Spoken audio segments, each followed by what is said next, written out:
DPA news Marathi, शोध सत्य बातमीचा।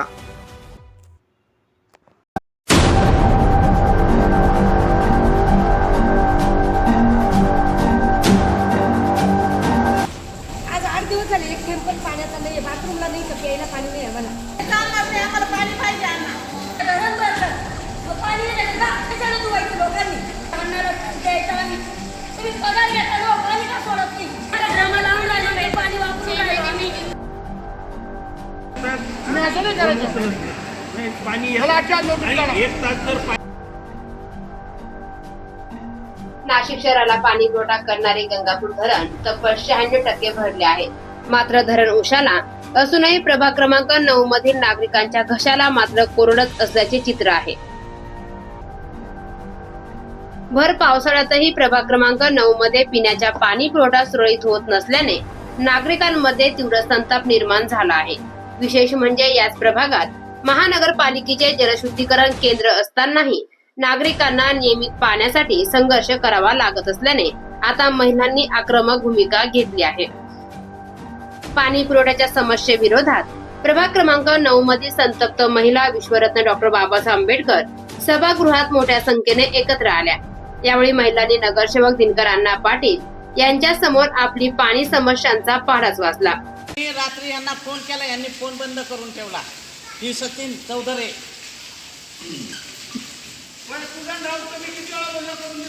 मी किती वेळा बोलले, 8-10 वेळा बोलते, रोज बोलते, लाज वाटते मला अण्णांना तुम्हाला त्रास द्यायला। 8ला बंद करता, मी तुम्ही पुढे या, मी तुमच्या पाया पडते आता, तेवढंच राहिलं या। तू सचिन भाऊ तू पण ये, तुझ्या पण पाया पडते। मी म्हातारी बाई, मी आजचं स्वप्न तुम्हाला रात्रीच बोलले अण्णा, मी पडून गेली अण्णा, तुम्हाला आषाढी एकादशीला फोन करणार होती मी आजच इथं पडून गेले, डोकं फुटलं माझं। पाणी आलं, फक्त असे पाणी, आणि चालू केलं आणि फोन केला त्यांनी, पाणी आलं का म्हणे, हो सांगून दिलं आम्ही, आणि त्या क्षणाला पाणी गेलं। आज 8 दिवस झाले, एक थेंब पण पाण्याचा नाही, बाथरूमला नाही, तर प्यायला पाणी नाही आम्हाला। पाणी सोडतो म्हणता, पाणी सोडतात, 2-4 बादल्या भरत नाही तर पाणी जातं। एका कुटुंबात 9-9, 10-10 माणसं, त्यांना तेवढं पाणी कुठून पुरणार आहे? राव भाऊ किती वेळ आले तुम्ही सांगा बरं गल्लीत? हे चालणार नाही, आम्हाला पाणी पाहिजे अण्णा। पाणी का नाही आम्हाला? पाऊस येत नव्हता तर पाऊस येत नाही, आता पावसात एवढं नदी नाल्या एवढं वाहून राहिलं, धरण भरलं, मग पाणी नाही का? कशाला धुवायचं लोकांनी? प्यायला पाणी नाही, सगळं धुवायला पाणी नाही। बारेकरी खोलाखाली करून गेले आमचे, बारा करत नाही, तेवढे पाणी जातं। आता संतापून राहिलं नाही, करून चालावं परत। पाणी वेळेवर मिळत नाही, पाणी पुरवठा अनियमित आहे, अशा तक्रारी करत महिलांनी तीव्र संताप व्यक्त केला। या दरम्यान पाणी पुरवठा विभागातील अधिकारी, कर्मचारी आणि वॉलमन यांच्या कामकाजातील समन्वयाचा अभाव आणि निष्काळजीपणामुळे ही परिस्थिती निर्माण झाल्याचा आरोप नगरसेवक दिनकर अण्णा पाटील यांनी व्यक्त केला। यावेळी महानगरपालिका पाणी पुरवठा विभागाचे अधीक्षक अभियंता रवींद्र धारणकर, कार्यकारी अभियंता आडेसरा, शाखा अभियंता बालाजी सुरेकर आणि कनिष्ठ अभियंता राऊत यांना संतप्त महिलांच्या रोषाला सामोरे जावे लागले। अधिकाऱ्यांना आपल्या अधीनस्थ कोण काम करतो याची माहिती नसेल आणि संगनमताने काम चुकारपणा होत असेल तर याला जबाबदार कोण, असा थेट सवाल नगरसेवक दिनकर अण्णा पाटील यांनी उपस्थित केला।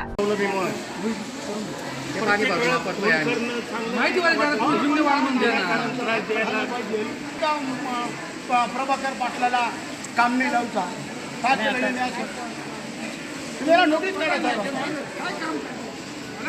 याला तुम्ही कागदावर तुम्ही असं नाही करायचं, पाणी एक तास तर पाणी आलं आणि त्याला वाटतं बाबा बदली व्हावा, पाणी कुठं देऊन करूच नका। यांचं असं मत राहतं हो सर, जेवढे पाणी पुरवठ्याला ना काम करायचं नाही, नको तक्रारी कधी आपली बदली होईल, परत चारायला मोकळे। ती बाई काय म्हणते ऐकलं ना तू? फुल पाणी आता धरण, तुला कोणी विरोधक सांगतं का हे सगळं करायला? आम्ही 4 महिना पावसाळ्यात नाशिकला काढलं, आमच्या इथं पाणी आली। या दरम्यान येत्या 2 दिवसात प्रभाग क्रमांक 9 मधील पाणी पुरवठा सुरळीत झाला नाही तर नाशिक महानगरपालिकेच्या पाणी पुरवठा अधिकाऱ्यांच्या दालनात आंदोलन करण्यात येईल, असा थेट इशारा नगरसेवक दिनकर अण्णा पाटील यांनी दिला आहे। प्रभाग क्रमांक 9 या ठिकाणी संगीताताई गोटेकर, बाळू गोटेकर, रवींद्र धिवरे, अधीक्षक क्रमांका रवींद्र दारणकर, आडेसरा, एक्झिक्युटिव्ह आहे, डेप्युटी सुरेकर आहे आणि जी राऊते इथे वालमन सगळे बोलवले. खरं तर माझ्या प्रभागात जलशुद्धीकरण केंद्र संपूर्ण नाशिक शहराला पाणी जातं आणि तिथून पाणी यायला माझ्या इथं आत्ता 4 जलकुंभ येत आहे आणि त्या 4 जलकुंभाला ते काय कोणत्या लाईनवरून पाणी घ्यायचं नाही. मला वाटतं डायरेक्ट पाणी MBRवरून डायरेक्ट पाणी येतं, त्यामुळे कोणतीच अडचण नाही आहे. परंतु हा जो राऊत नावाचा जो जेई आहे हा सगळं या ठिकाणी जे वालमन आहे आणि हे वालमनसुद्धा बरोबर ड्युटी करत नाही. कधी पाणी सोडता 15-20 मिनटं पाणी सोडता. तुम्ही आपल्या सगळ्या भगिनींचं म्हणणं ऐकलं आहे. त्या ज्या चिडल्या आहे त्याला कारण आहे घरामध्ये पाण्याशिवाय होणारच नाही ना. बरं ही आजची नाही आहे, म्हणजे माझ्या अंदाजे 6 महिन्यापासून निवडणुका झाल्या, त्याच्या आधी तर होताच प्रॉब्लेम, पण निवडणुका झाल्यापासून या अधिकाऱ्यांचं लक्ष नाही आहे. जर आज जेई आहे, जेईच्या हाताखाली माणसं आहे आणि हा माणूस काम करून घेत नाही. आता या ठिकाणी जे हे वालमन आहे हे पाणी न सोडता, पण आता तुम्ही महिलांचं सगळं ऐकले, फक्त चालू करून देता आणि सोडलं तर मग रात्रभर कधी पाणी, रात्री बेरात्री हे वालमन पाणी सोडतात आणि यांच्यावर अंकुश ह्या जेईचा पाहिजे, जेईवर अंकुश डेप्युटीचा पाहिजे, डेप्युटीवर एक्झिक्युटिव्हचा पाहिजे, एक्झिक्युटिव्हवर दारणकर साहेब आहे. यांनी एकमेकाशी चर्चा करून खरे हे प्रश्न सोडवले पाहिजेत. मी पावसाळा चालू असताना एक भगिनी अतिशय चांगलं बोलली बहिष्करताई की धरणं भरले असताना नद्या नाल्या वाहत आहे, महापूर जर नद्यांना आले मग आता पाण्याचा का प्रश्न निर्माण होतो.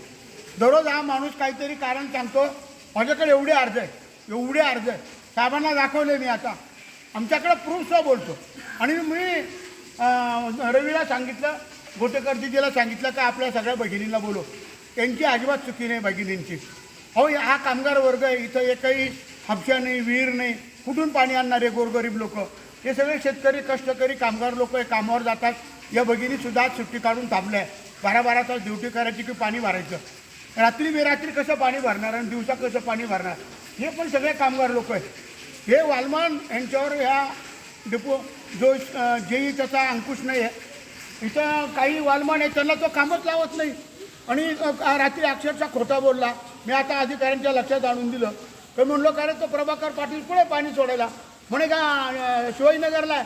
आणि मग मी प्रभाकर पाटलाला फोन केला, नाही म्हणे मला कामच दिलं नाही म्हणे, मी फक्त सुपरवायझर की करतो.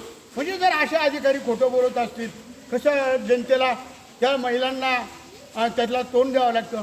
पाण्याशिवाय होणार आहे का? 2 बादल्यात काय करणार, आंघोळ करणार का, कपडे धुणार का प्यायला पाणी ठेवणार. अतिशय दारणकर साहेब अनेक महासभा झाल्या, विशेष महासभा झाल्या, पण पाण्याचा प्रश्न सुटत नाही आहे. तो सुटण्यासाठी काही मोठी गोष्ट नाही, वालमान लोकांनीच काम केलं पाहिजे आणि तुमच्या जेई डेप्युटी एक्झिक्युटिव्ह आणि तुमच्या याच्यावर नियंत्रण पाहिजे. आता समजा तो प्रभाकर पाटील जर म्हणतो मला वाल सोडता येत नाही, तुम्ही सांगा 50,000 रुपये पगार घ्यायचा आणि काम करायचं नाही म्हणल्यावर कसं काय होणार हो. आणि कोणत्याच अधिकाऱ्याला पाणी पुरवठ्याचं काम नको आहे, प्रत्येकाला बांधकाम पाहिजे, जिथं पैसे खायला मिळतील तिथं यांना ड्युट्या पाहिजे. हां ही कोणती पद्धत आहे. नागरिक कर भरतात.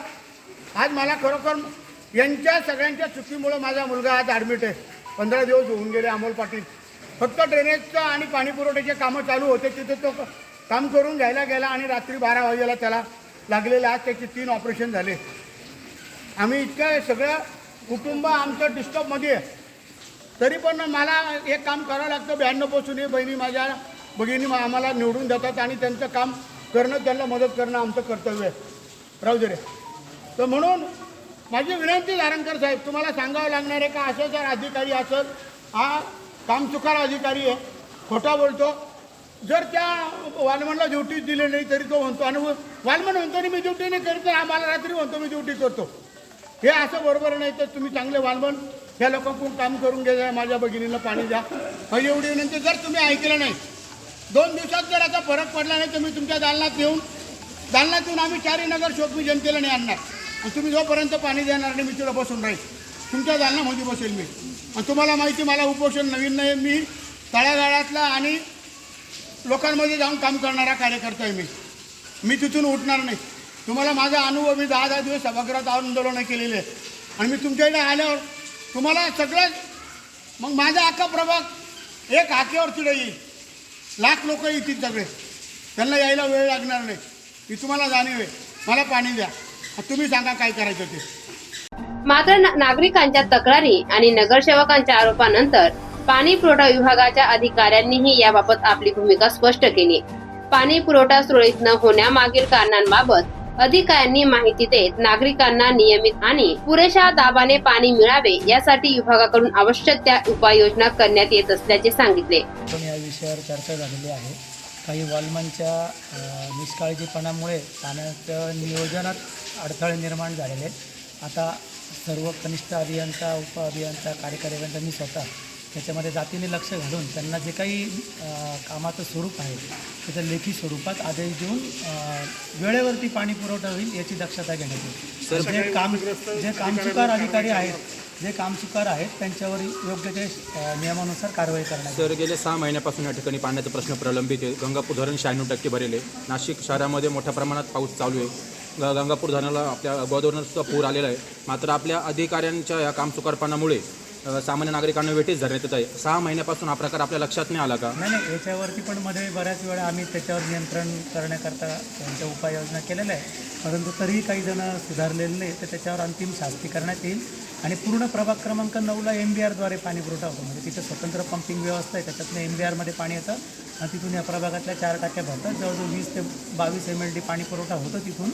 आणि तरी याच्यामध्ये काही लॅकुना राहिलेले आहेत, ते आता 2 दिवसात आम्ही त्याचं निराकरण करू. प्रभाग क्रमांक 9मध्ये जशी समस्या उद्भवली तशी अन्य कोणत्या प्रभागामध्ये अशा समस्या उद्भवल्या आहे का? अशा काही तक्रारी आपल्याकडे प्राप्त झाल्या आहे का आणि आपण काय कारवाई करणार? वॉलमनच्या बाबतच्या सर्व तक्रारी प्रभाग क्रमांक 9मध्ये आहेत. तर त्याच्यावरती आता लवकरच आजच्या आज उपाययोजना होऊन उद्यापासून त्याचं निराकरण होईल याची दक्षता घेण्यात येईल. साधारणतः सर ही समस्या किती समस्या सोडवली जाईल. तर 2 दिवसानंतर पाणी पुरवठा सुरळीत राहील का? हो, सुरळीत राहील. तर याच्यामध्ये एक अडचण अशी असते की काल पण अशी आपली एक शिवाजीनगर फिल्ट्रेशन प्लॅन्टची लाईट गेलेली होती. त्याच्या आधी 2 दिवस जेव्हा पाऊस मुसळधार झाला तर तेव्हा गंगापूर डॅमचं पंपिंग बंद झालेलं होतं. तर अशा स्वरूपाच्या जर MSCBकडून जर काही विद्युत पुरवठा खंडित झाल्यामुळे जर पाणी पुरवठा करणं शक्य नसेल तर तेवढा कालावधी सोडून अन्य वेळेस पाणी पुरवठा, म्हणजे आता ह्या सुरुवातीच्याच कालखंडात असे अडचणी येत असतात MSCBच्या. आता इथून पुढे येणार नाही, कारण ते स्वतंत्र फिडरची पण व्यवस्था करतात ते शिवाजीनगरला. तर मग त्याच्यामुळे पुढे पाणी पुरवठा सुरळीत राहील. सर, महत्त्वाचा प्रश्न असा आहे, या ठिकाणी तो प्रॉपर इकडचा होता पण त्याला डाऊन त्यांनी अंतर्गत व्यवस्थेमध्ये काही बदल केला होता. आता परत तो पूर्ववत करण्यात येईल. जे स्थानिक आहेत तिथले वॉलमन आहेत त्यांना तिथे नेमण्यात येईल आणि जो काही दुसरीकडून आलेला त्याला अन्य ठिकाणी नेमणूक देण्यात येईल. पाण्याचा विषय महासभेवर देखील येतो, तरी देखील या ठिकाणी पाणी प्रश्न पुन्हा ऐरणीवर येतो. काय आता याच्यामध्ये आपल्याला जो काही पुरेसा, म्हणजे खाली कर्मचारी वर्ग जो पाहिजे अभियंता आणि खाली अजून त्याच्यावरती चेकर वगैरे, तो थोडा कमी स्वरूपात आहे. तरी जे काही आता आपल्याला जे काही कर्मचारी दिलेले आहेत त्याच्यामध्येच आपण नियोजन करून जसं चांगले सेवा देते तेवढा नाही, पाणीपुरवठ्या संदर्भात जे काही वॉलमेन आहेत जुने, त्यांना या विभागाची पूर्ण माहिती आहे. करण्याकरता पण जे काही कर्मचारी लागतात ना, त्याचा पण आपल्याकडे बऱ्याच पदं रिक्त आहेत. तरी आता जे काही आहेत आपल्याकडे उपलब्ध मनुष्यबळ, आता पण 50 लोकांच्या ऑर्डर कमिशनरांनी दिलेल्या आहेत, कनिष्ठ अभियंता, सहाय्यक अभियंता. त्याच्यातले काही लोक रुजू झालेले आहेत, त्यांना आपण सातपूरमध्ये नेमणूक दिलेली आहे. तर आता हळूहळू तो कर्मचाऱ्यांचाही प्रश्न सुटेल आणि तत्पूर्वी तो जरी तसाच राहिला तरी आहे त्या कर्मचाऱ्यांमध्ये चांगली सेवा देण्याकरता आम्ही सगळं कटिबद्ध आहोत. ज्या वॉलमॅनला पूर्णपणे माहिती आहे या भागाची, त्या वॉलमॅनला का डावल्या जातं या ठिकाणी? आता त्यांनी काही अंतर्गत व्यवस्था केली होती त्याच्यामध्ये बदल, तर आता परत पूर्ववत करणार आहे.